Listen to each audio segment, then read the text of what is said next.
Presiden Prabowo Subianto turut memberikan sejumlah pandangan pada sesi khusus konferensi tingkat tinggi ke-11 Developing Aid di Istana Kepresidenan New Administrative Capital, Kairo, Mesir pada Kamis 19 Desember 2024 waktu setempat.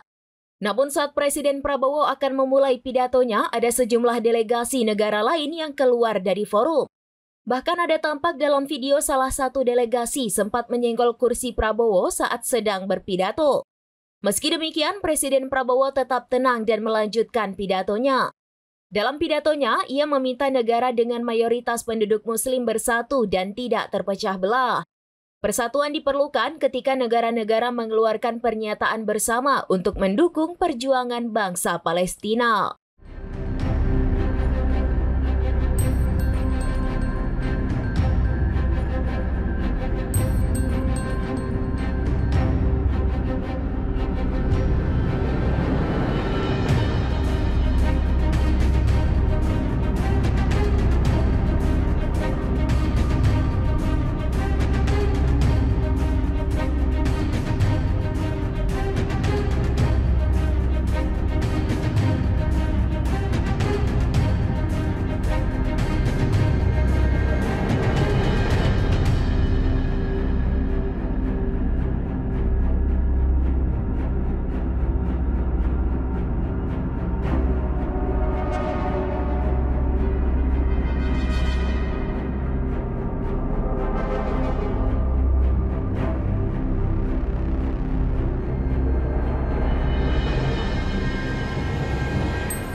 Download Tribun X sekarang, menghadirkan lokal menjadi Indonesia.